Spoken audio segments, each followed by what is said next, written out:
Are you looking for a new place to rent or buy? Sometimes it's hard to know what a new home will sound like when you see it for only a few minutes. And if you're talking to a landlord or a realtor, they might not know a lot about acoustics. Many rentals are not soundproof. So here are some things to look out for when you visit a potential new home. 1. It was built between the 1950s and the 1980s. This was one of the worst time periods for home construction, at least in North America. There were no requirements for insulation or noise control until at least the late 1970s. And even then, it wasn't required in every U.S. state. For example, California had a residential code called Title 24 before some of the other states had building codes. So in this era of building construction, the walls are thin, often with no insulation. The drywall is nailed right onto the wood framing, and the walls might only be 4 inches deep. Modern apartment buildings might have insulation, steel framing, and thicker walls, but they also cost more to build, and therefore they're usually more expensive to live in. 2. It was built before the 1950s, but it looks like it was remodeled afterwards. Let's say the building is 80 years old or more, and it's very charming on the outside. But inside, it looks like it got modified with low-cost materials. How can you tell? Here are some examples.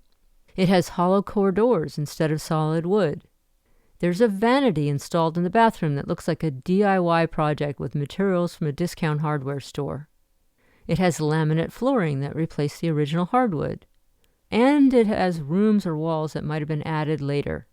They're usually made from drywall instead of lath and plaster. Lots of noise problems get introduced by amateur remodelers. They usually don't think about acoustics. Here's an example of an older apartment that got divided up into 3 apartments, and each one was rented separately. You can hear the neighbors cooking in the apartment next door, probably through the drop ceiling or the new wall. 3. Hollow walls. Just knock on the wall while you're in that apartment. Does it sound hollow? This is especially important on the external walls or on walls that are shared with a neighboring apartment. 4. 8-foot ceilings. Let's assume that many low ceilings are also hollow ceilings. So you've got 2 problems. One is the sound that will pass easily between the floors. The second problem is that the apartments are closer together. A 6-foot-tall person talking in the downstairs apartment is just 2 feet away from the ceiling and 3 feet away from the floor upstairs. And if you live downstairs, the sound of footfalls will also be closer to you. 5. Single-paned windows. Obviously, single-pane windows are going to let in more noise and more cold weather than double or triple-pane windows. If you rent instead of own, there's not as much you can do about this unless you add plexiglass over them. Be sure to watch the Soundproofist video about how to add plexiglass inserts on a window. 6. Noisy floors. If the floors sound noisy on your tour, it's probably a good sign that the adjacent apartments also have noisy floors. The noise could include a bass drum sound, that's caused by hollow floors, creaking, clacking sound from shoes on laminate floors, or bare hardwood floors where the carpeting is optional. Even if you can replace the flooring in your own apartment, that doesn't mean your neighbors will do the same. 7. A narrow street with tall buildings facing each other. Your next home could be in a noise corridor where sound will ricochet back and forth and create an echo. This is less likely to happen if there's an open space across the street from the apartment, or even a wider boulevard. Some newer buildings have exterior treatments to mitigate the echo, like foliage or noise panels with perforations in them, or varied surfaces like wooden slats, which can reduce the echo. 8. Bars or restaurants at the ground level. You'll probably be shown the apartment during the day, and it might be quiet then. But if the neighborhood has bars or restaurants nearby, that's a sign that your building could get much noisier at night. It's great to live in a vibrant area with a lot to do nearby. But if you live in a thin-walled building, you might be bothered by noise. 9. Firehouse nearby. The good news is, if you have a firehouse nearby, if your building catches on fire, the firefighters will arrive quickly. The bad news is, every time someone else's house catches on fire, you'll hear the fire engines leaving the station. 10. major transit station nearby. Again, living within walking distance of a transit station is good news.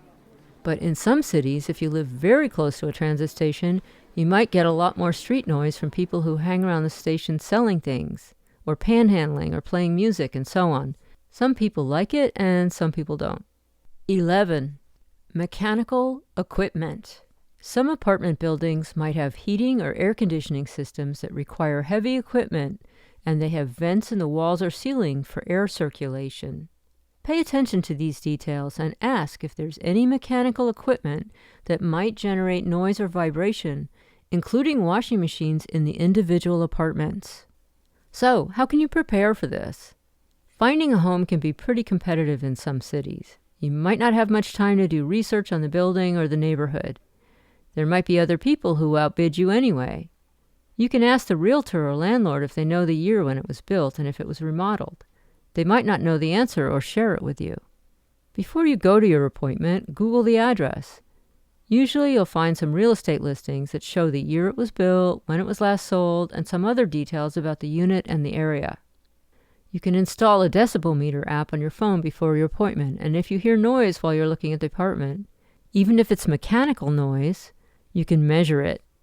If your city has building permit information online, you can look up the address and see when any legal modifications were made and if there were any complaints.